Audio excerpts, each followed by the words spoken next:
Hello students, welcome to mech concept. तो आप screen पे देख सकते हो, ये आज हमारा टूल इंजीनियरिंग सब्जेक्ट का सॉल्यूशन वीडियो नंबर 6 है। ओके, इसी तरह हर क्वेश्चन के पीछे मैंने ऐसे सॉल्यूशन वीडियो लिखा हुआ है। और पिछले वीडियो में मैंने आपको ये भी बताया था कि किस तरह से टूल इंजीनियरिंग की 2022 की प्लेलिस्ट है, उसमें सॉल्यूशन सारे सीक्वेंस में है। जैसे सॉल्यूशन वीडियो नंबर 1 2 3 4 इस तरह से सारे सीक्वेंस में मिल जाएगा। ओके, और जो जीक डिज़ाइन के जो सम्स है, हमने ऑलरेडी 2 सम्स कर दिए हैं जीक डिज़ाइंस के। पहला एक सम हमने किया था जीक डिज़ाइन में, ये वाला किया था, जिसमें हमने यूज़ किया था लीफ जीक। ठीक है, ये वाला सम किससे सॉल्व किया था? हमने लीफ जीक से सॉल्व किया था और लीफ जीक की डिज़ाइन करनी सीखी थी। फिर ये सॉल्यूशन वीडियो 5 में हमने सीखा था टेम्पलेट जीक। ठीक है, टेम्पलेट जीक की डिज़ाइन करना सीखा था। ओके, और इस वीडियो में हम डिज़ाइन करने जा रहे हैं ये वाला कंपोनेंट। तो ये जो हम कंपोनेंट डिज़ाइन करेंगे, सॉरी, इसके लिए जो हम जिग डिज़ाइन करेंगे वो हम यूज़ करने वाले हैं एंगल प्लेट जिग। ठीक है, एंगल प्लेट जिग, क्योंकि ये कंपोनेंट आप देखो ध्यान से कि बाकी जैसे कंपोनेंट है, ये जो ये वाला कंपोनेंट है, ये वाला कंपोनेंट है, ये वाला कंपोनेंट है, उसके जैसा नहीं है। देखिए यहाँ पे जो ड्रिल करना है 10 mm का लिखा हुआ है, देखिए design is suitable jig for the components on in the figure 1 to drill 10 mm dia hole 7 marks summer 2020। अभी 10 mm का होल कहाँ पे? देखिए इस तरह से, तो पेरीफरी के ऊपर है, समझ रहे हो? उसका सरकमफेरेंस जो पड़ रहा है कंपोनेंट का, उसके ऊपर है। तो उसको पकड़ने के लिए, गाइड करने के लिए जो हम एंगल प्लेट जे यूज़ करने वाले हैं। तो चलिए आज इस वीडियो में हम सीखेंगे एंगल प्लेट जिग की डिज़ाइन।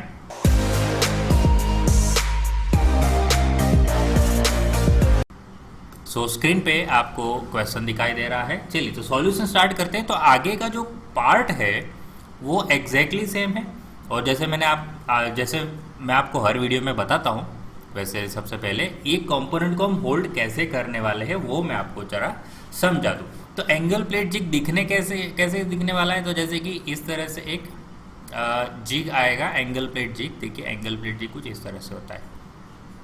ठीक है, ऐसे एक प्लेट आएगी।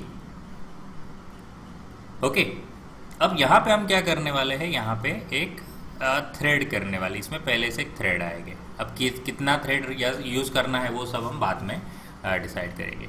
अब इस थ्रेड के अंदर हम, यहाँ पे इस थ्रेड के अंदर हम यूज़ करने वाले हैं इस तरह से एक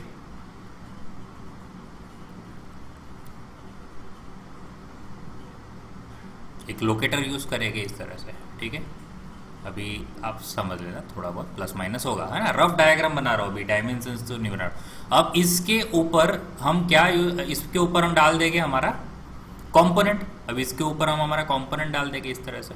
देखिए हमारा कंपोनेंट कैसा है? होलो है। ठीक है, देखिए तो ये आ गया हमारा कंपोनेंट, दिखाई दे रहा है ना। ये इस तरह से हमने इसको अंदर पकड़ लिया, ये लोकेटर के हेल्प से लोकेट कर दिया। अब लोकेटर हवा में नहीं है, ये लोकेटर जो है, ये लोकेटर देखिए लाल पेन से बना देता हूँ लोकेटर। ये लोकेटर है, ये लोकेटर के अंदर यहाँ पे एंड में M10 के थ्रेड है। ठीक है, तो ये लोकेटर यहाँ पे अंदर चला जाएगा इस वाले थ्रेड के अंदर।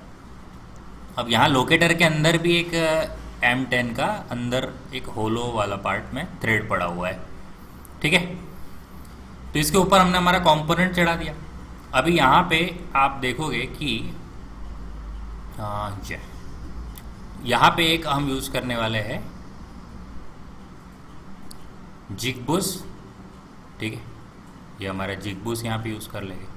तो यहाँ से ड्रिल आएगा इस तरह से, तो ये जिग बुश उसको गाइड करेगा और एग्जैक्टली यहाँ पे इस वाले पार्ट में थ्रेड पड़ेंगे।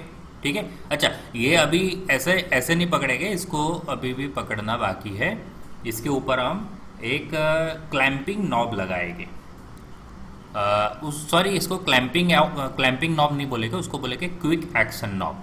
तो इसको बंद कर देंगे, इसको बंद कर देंगे। इसी M10 का जो थ्रेड हमने पड़ा हुआ है इसके अंदर फिट हो जाएगा इस तरह से, एक क्लैंपिंग नॉब आएगा। ठीक है, सो ये अब हमारा यहाँ पे ये आप समझ गए होंगे कि किस तरह से ये होल्ड हम करने वाले हैं वर्कपीस को। यानी एक हम लोकेटर अंदर फिट करा हुआ है, तो सबसे पहले हम लोकेटर अंदर डालेंगे इस जिग प्लेट में, दिस इज जिग बॉडी। फिर उसके अंदर हम यहाँ पे लोकेटर लगाएंगे। अब लोकेटर के ऊपर सीधा चढ़ जाएगा हमारा वर्कपीस, और जैसे ही वर्कपीस अंदर फिट हो जाएगा हम ये क्विक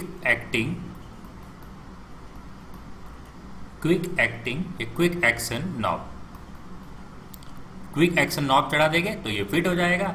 और बूस्ट तो ऑलरेडी इसके अंदर हम पहले से ही प्रेस फिट करके रखते हैं, तो फिर इस तरह से ड्रिल हम अब इसके अंदर कर सकते हैं। ठीक है, समझ गए। अब ये डिस्टेंस कितना रखना है, 20 रखना है, क्योंकि आप देखो ये कंपोनेंट कैसा, आप जरा देख लो, ये 20 mm है। ठीक है, अच्छा मैंने इस तरफ से रखा हुआ है, ठीक है, ये ध्यान रखना अभी। अच्छा आप उस तरफ भी रखो तो भी चलेगा, तो ऐसा कोई इतना इश्यू नहीं है, क्योंकि आप यहाँ पे डिज़ाइनर हो, आपको यहाँ पे डिसाइड करना है कि कैसे इसको हम होल्ड करने वाले। तो चलिए अब हमें क्या क्या डिज़ाइन करना है। हम सबसे पहला काम करने वाले हैं ये नंबर 1, हम जिग बूस्ट को डिज़ाइन करेंगे जैसे हर बार करते हैं। फिर हम जिग बॉडी को डिज़ाइन करेंगे नंबर 2। फिर हमारा डिज़ाइन होगा लोकेटर का नंबर 3, और उसके बाद हम क्विक एक्शन नॉब। तो 4 यहाँ पे टोटल पार्ट रहेंगे, उस सब को 1 बाय 1 हमें यहाँ पे डिज़ाइन करना है। सो चलिए लिखना स्टार्ट करते हैं। कैसे लिखेंगे, क्या लिखेंगे, देखिए जरा। तो सबसे पहले here we need to drill, we need to drill 1 hole of dia 10 on the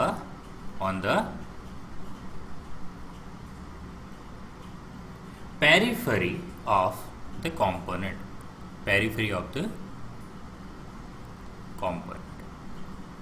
ठीक है। सो हम कौन सा जिग यूज करेंगे वो लिख देते हैं। So the most appropriate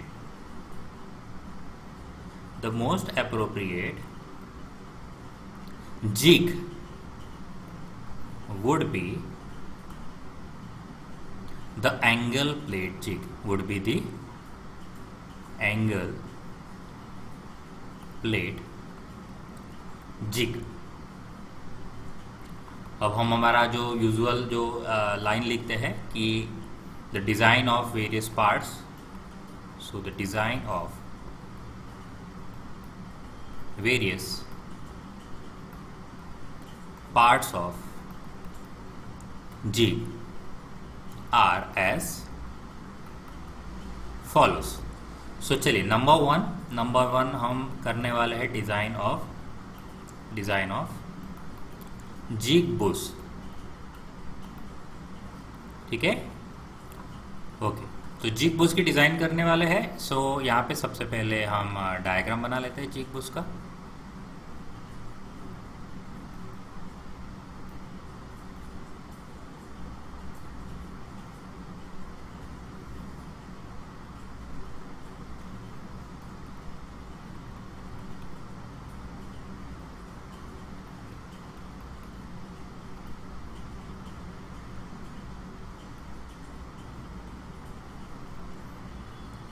okay, so zig boost रहेगा हमारा। सबसे पहले हम होल साइज लिख देते हैं कि होल साइज जो है उसको हम डी बोलते हैं, वो है 10 mm। चलिए अब जितना होल साइज है उतना ही यहाँ पे ड्रिल साइज रहेगा, तो ड्रिल इसके अंदर से आने वाला है, तो उतना ही इनर डायमीटर ऑफ बूस्ट रहने वाला है। सो इनर डायमीटर ऑफ बूस्ट रहेगा 10 mm। अच्छा चलिए ठीक है, डी प्लस क्लियरेंस ऐसा लिख देते हैं, ठीक है, D plus clearance, wait, so D plus clearance. So diameter hole dia is 10 plus clearance कितना लेना है 0.025 which is equal to 10.025 okay, then उसके बाद body diameter of bush which is equal to 1.5d. सो 1.5 multiply by 10 that is 15 mm. Okay, अभी जो ये Bush का जो ओडी है वो प्रेस फिट करने वाले हैं हम जिग बॉडी के अंदर. ओके, तो यहाँ पे एक नोट लिख देते हैं कि बुश इज प्रेस फिट करने वाले बुश को. ठीक है, सो इसके लिए हम यहाँ पे एक डाया 15 जो है उसमें टॉलरेंस दे देते हैं. ठीक है, सो टॉलरेंस ओडी है इसलिए स्मॉल लेटर पी लिख के 7 लिख देते हैं. ठीक है, small dia 15 P7. Okay, external diameter है इसलिए स्मॉल लेटर हम यूज करेंगे. चलिए, bush is a press fit, so we need to provide tolerance on body dia. So we need to provide tolerance on body. Okay, so ये यहाँ पे P7 लिख दिया है. इसके बाद आएगा हेड डायमीटर ऑफ बुश. इसके बाद आएगा head diameter of bush. Head diameter रहता है 2d, so 2 into 10 that is 20 mm. Head dia आ गया. उसके बाद हेड थिकनेस,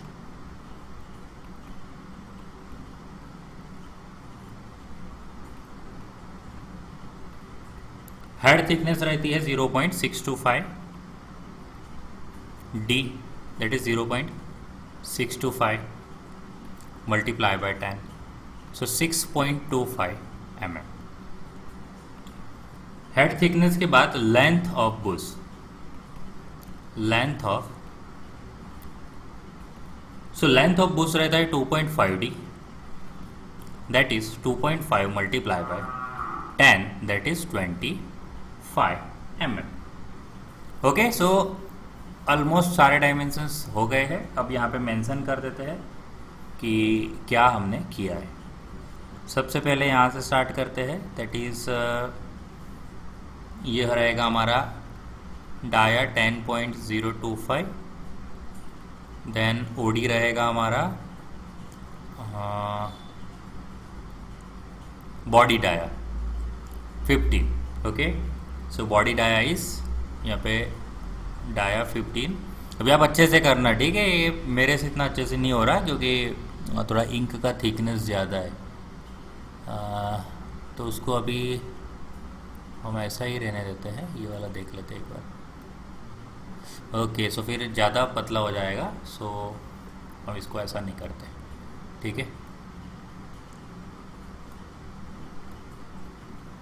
ओके, सो 15 H7 P7. Okay, 15 P7. अच्छा, H7 करोगे तो चलेगा वैसे तो. चलो P7. हेड डाया हमने निकाला था. Head dia is 20. Head thickness हमने निकाली 6.25 और लेंथ ऑफ बुश हमने निकाला है 25. और क्या डिटेलिंग करनी है, तो सबसे पहले हम डेजिग्नेशन लगाएंगे. डेजिग्नेशन, सो डेजिग्नेशन अगेन ए हम यूज करेंगे A10. Okay, so A for tool still, 10 for 10 mm का है इसलिए. देन जो टॉलरेंस यूज करने वाले हैं वो है G7.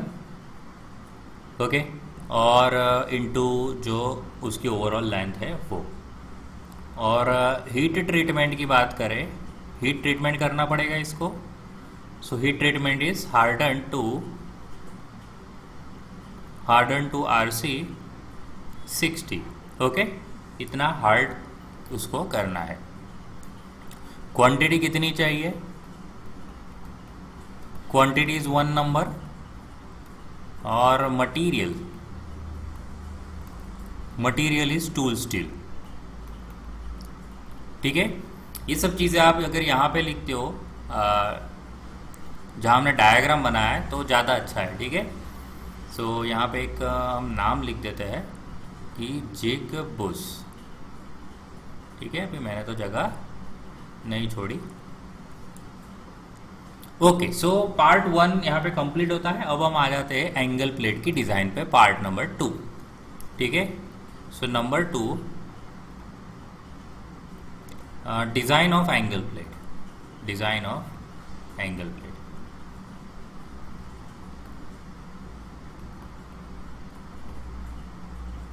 डिज़ाइन ऑफ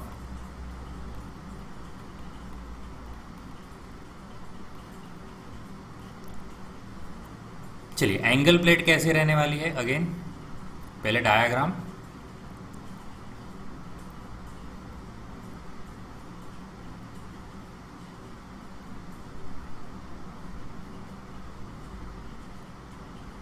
ओके, इतना इस तरह से ये आएगा और यहाँ पे एक हम बुश फिट करने वाले हैं। सो बुश इसके अंदर ऑलरेडी फिट होगा, प्रेस फिट होगा। सो बुश भी यहाँ बताना पड़ेगा क्योंकि प्रेस फिट है तो वो भी एक जिग बॉडी का इंटीग्रल पार्ट हो जाएगा। और एक यहाँ पे हमें होल करना है, जैसे मैंने आपको बोला था। कितना करना है मैं जस्ट आपको भी बताऊंगा। M10 का करना होता है वैसे। ठीक है, चलो इतना हो गया है। और साइड व्यू में ये कैसे दिखेगा, तो साइड व्यू में अगर आप लेफ्ट साइड से देखते हो सो यहाँ से आपको कुछ इस तरह से दिखेगा।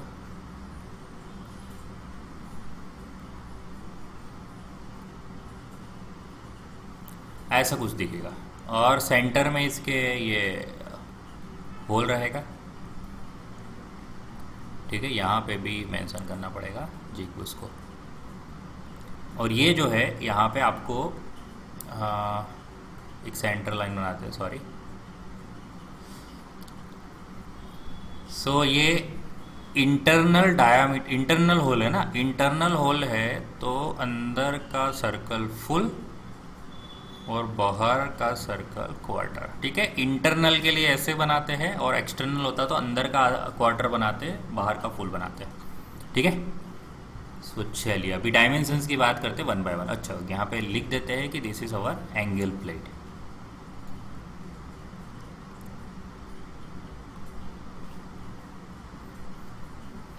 So let's start. सबसे पहले हम बात करते हैं जैसे कि थिकनेस की। ओके, क्योंकि थिकनेस से ही स्टार्ट करना है हमें। So thickness of angle plate.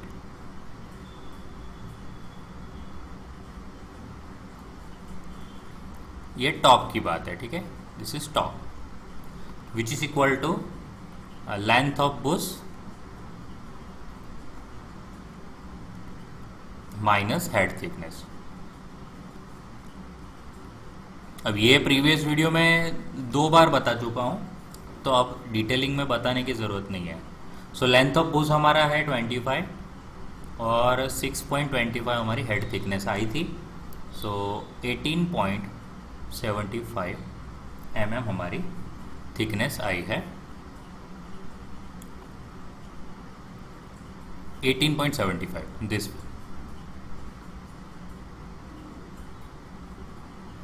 18.75। उसके बाद करेंगे वर्टिकल प्लेट थिकनेस। वर्टिकल, सो vertical plate thickness exactly same रहेगी जितना हमने टॉप प्लेट को बनाया है। ठीक है, so this is again 18.75। 18.75।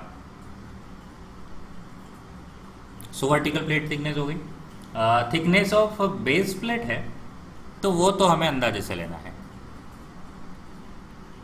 Thickness of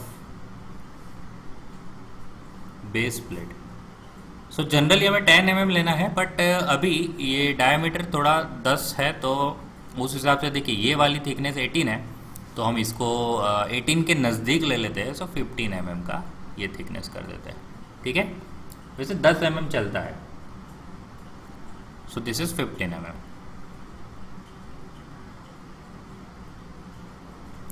okay. Then next हमारा होगा width of top plate.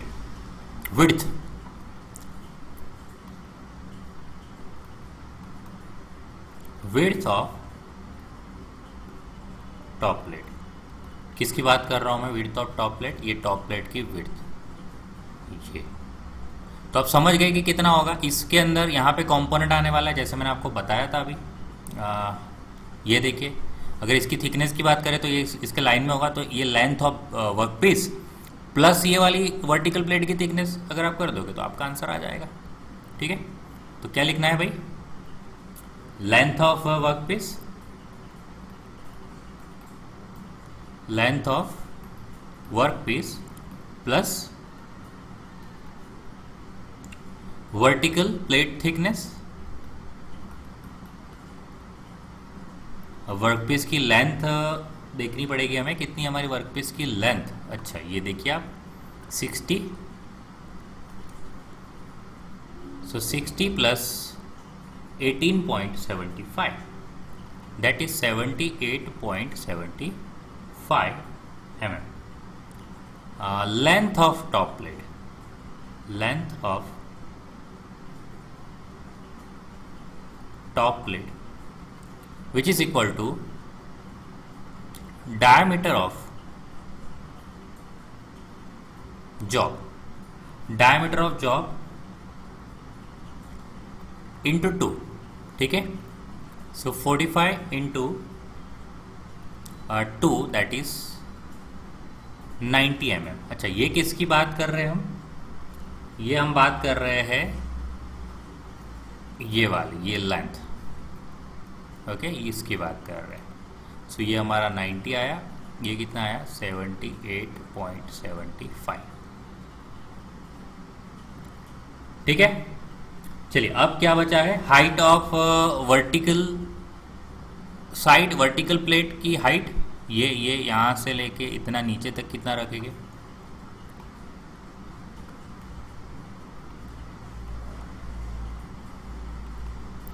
Height of, height of vertical plate हम 100 mm ले लेते हैं। ये भी हमने हमारे जस्ट लॉजिक लगाना है, बस इतना डिटेल में नहीं है ये। सो दिस इज 100। ठीक है, ये 100 हो गया। Width of base plate, width of base plate कितनी रहेगी? देखिए,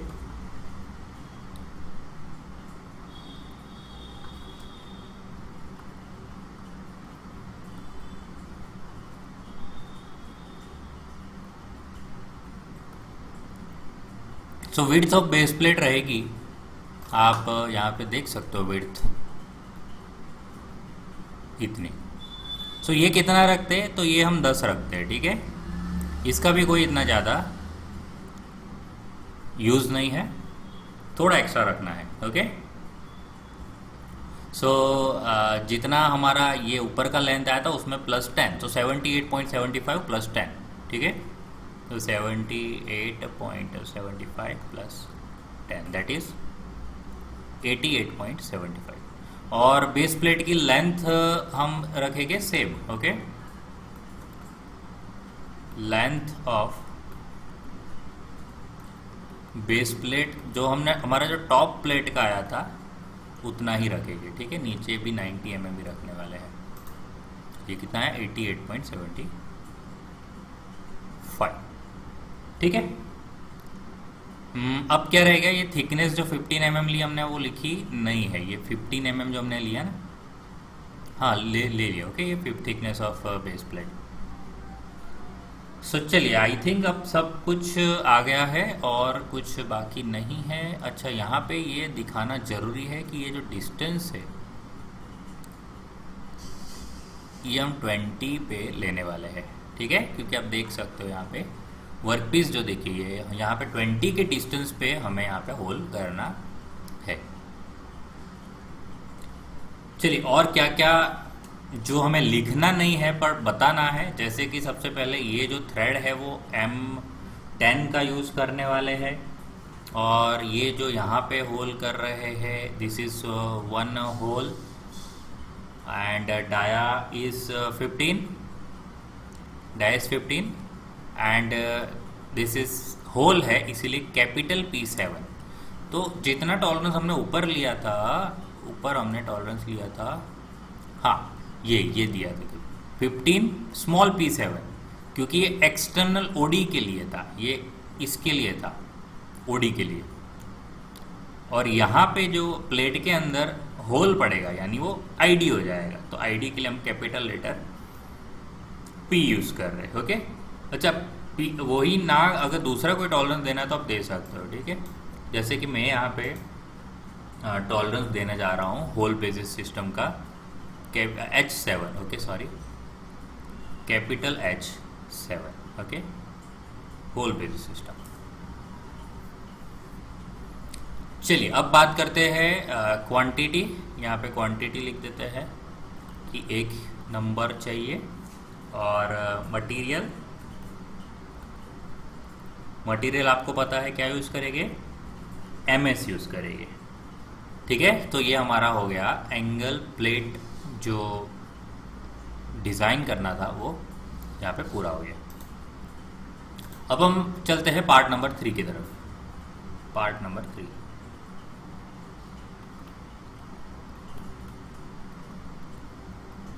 नाउ डिज़ाइन ऑफ लोकेटर। अब लोकेटर जो है, screw type locator is use, screw type locator is used as shown in the figure। चलिए फिगर में जैसे हम बताएंगे उस हिसाब से करना है। मटेरियल हम यूज़ करने वाले हैं MS, और साइज़ जो है, साइज़ हम लेने वाले हैं M10, ओके। डाया जो है 25 का रखना पड़ेगा, डाया 25 का रखना पड़ेगा कि नहीं, देखिए क्योंकि ये इसके अंदर ऐसे फिट होने वाला है। अच्छा, ये इस तरफ उल्टा दिखाना पड़ेगा ना मुझे, हमने जॉब को उल्टा कर दिया है, ठीक है, इस तरफ कर दिया है। तो इसके अंदर आएगा ये लोकेटर आएगा, ऐसे ऐसे आएगा अंदर, ठीक है। सो ये कितना होना चाहिए, डाया 25 का होना चाहिए कि नहीं। और लेंथ कितनी होनी चाहिए, लेंथ जितनी वर्क पीस की है सो 60 की होनी चाहिए, ओके। तो 60 मल्टीप्लाई बाय ऐसे लिख सकते हैं हम 60। चलिए डायग्राम ड्रॉ कर लेते हैं तो आपको ज़्यादा समझ आएगा, ओके। तो डायग्राम में हमें सबसे पहले छोटा सा ये वाला पार्ट,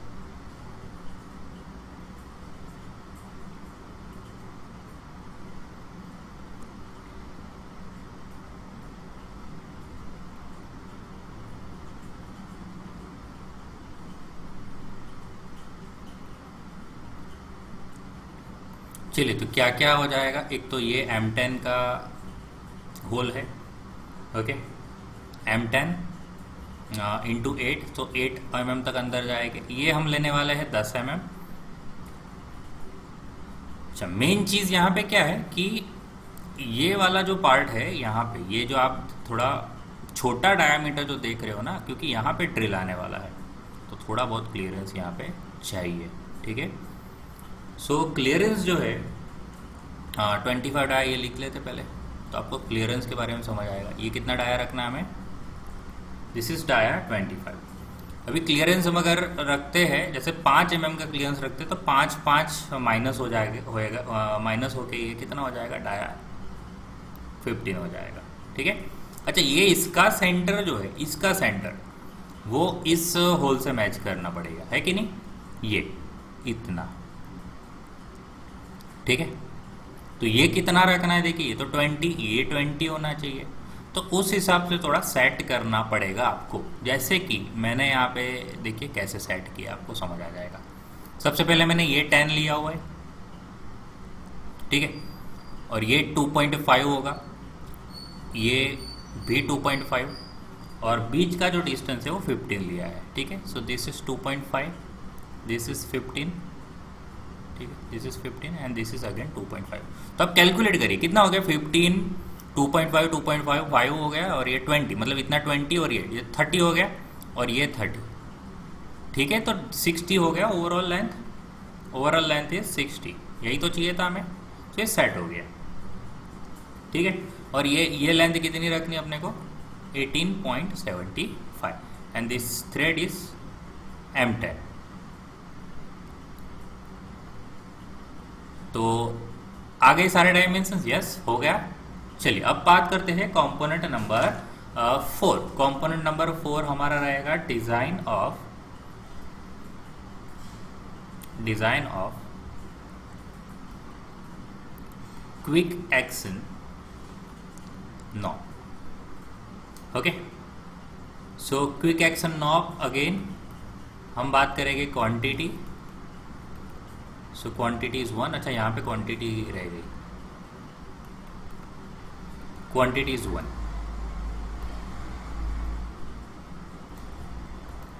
मटेरियल एंड इसकी भी जो साइज रखने वाले हैं वो M10 की रखने वाले हैं। ठीक है।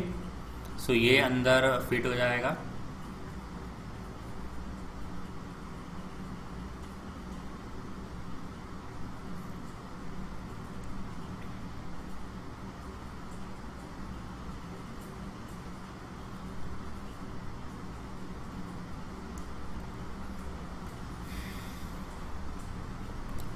दिस इज M10 इंटू 8, क्योंकि ये इसके अंदर फिट होगा, M10 8 के अंदर।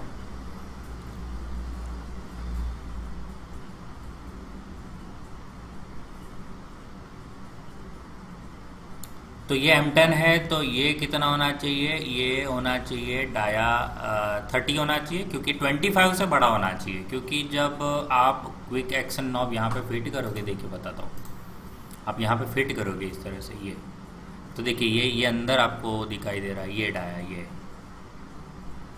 ये वाले कंपोनेंट के होल से बड़ा होना चाहिए। कंपोनेंट का होल कितना है आपको पता है, 25 है, 25 से तो बड़ा रखना ही पड़ेगा ना। चलिए, तो 30 रखा हुआ है मैंने। तो बस इसमें इतना ज़्यादा डायमेंशन देने की ज़रूरत नहीं है। तो ये हमारा हो गया है। अब हम लास्ट में एक असेंबली ड्राइंग कर देते हैं। ठीक है। तो असेंबली ड्राइंग कर देते हैं, और ये मिटा देता हूँ भाई।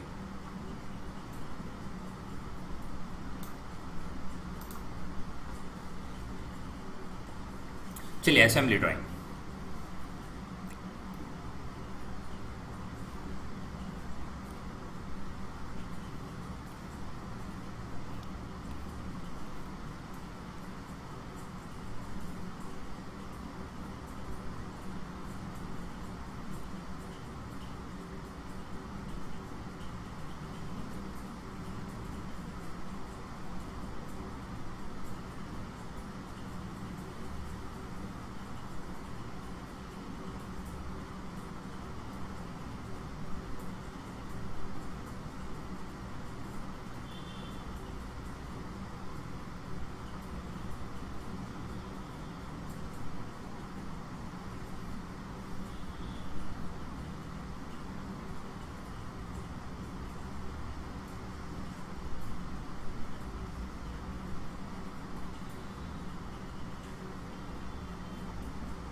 कंपोनेंट आ गया, बुश आ गया।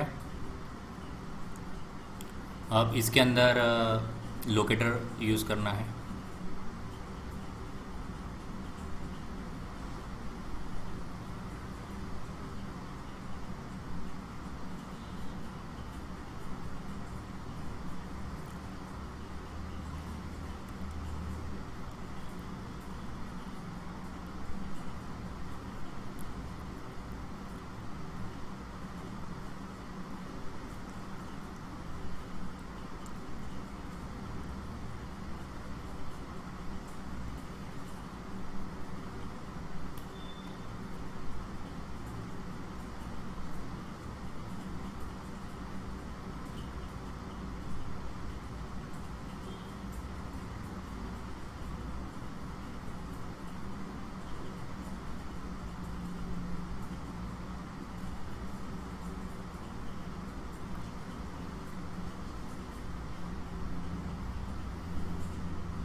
ठीक है, ऑलमोस्ट सारी चीज़ें आ गई है।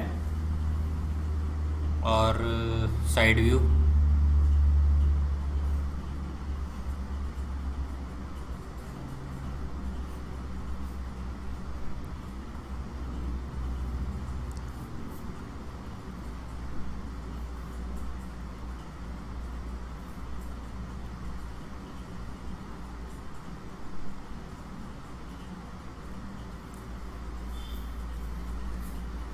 ओके सो अच्छा ये जो यहाँ पे कितना नीचे ड्रिल करना है, तो ये हम गैप रखने वाले हैं 3। और ये आपको पहले से पता है कि दिस इज़ 18.75। और 3 के बाद फिर ये रेडियस ऑफ कंपोनेंट, तो आप अगर टोटल करते हो तो देखिए 21 हो गया। 20 देखिए 18.75 प्लस 3 प्लस ये देखिए कंपोनेंट का रेडियस, कंपोनेंट का जो एक्सटर्नल डायामीटर है वो है मेरे ख्याल से 45। ठीक है, 45 है कि नहीं? Okay yes 45। तो 45 का हाफ यानी 22.5। सो 5 2 एंड 11 12 13 14 4, सो 44.25 आ रही है। ये जो सेंटर टॉप से ये कितने पे है? 44.25 के ऊपर है। ये कंपोनेंट का लेंथ बता देते हैं हम 60, ये विड्थ बता देते हैं, थिकनेस बताते सॉरी, और ये जो डिस्टेंस यहाँ पे 20 है वो बता देते हैं, और टोटल विड्थ बता देते हैं 78.75। यहाँ पे ये 78.75 है और ये 10 है, दिस इज़ 90। और ये हमने लिया था 100 अंदर का, थिकनेस उस तरफ बताई हुई है। अच्छा ये 90 के हाफ पे आएगा 45, टोटल 90 है तो एकदम सेंटर में आएगा। विड्थ सॉरी थिकनेस अगेन 15 की थिकनेस पड़ेगी। सो चलिए यहाँ पे ये कंप्लीट हो गया assembly drawing. So I hope कि आपको ये देखिए पूरा जो सम है वो समझ आ गया होगा। यहाँ पे असेंबली ऑफ, ओके ऐसा नहीं लिखते, jig plate angle plate jig assembly ऐसा लिखते, angle plate jig assembly. So चलिए ये सब हमारा कंप्लीट हो चुका है। होप कि आपको ये समझ आ गया होगा। सो वीडियो अच्छा लगा तो लाइक करना है, अपने दोस्तों से ज़्यादा वीडियो को शेयर कीजिए, और फर्स्ट टाइम इस चैनल को अगर विजिट कर रहे हो तो चैनल को सब्सक्राइब कर लीजिए। ठीक है, चलिए अब मिलेंगे नए सॉल्यूशन के साथ नए वीडियो में। थैंक यू, जय हिंद।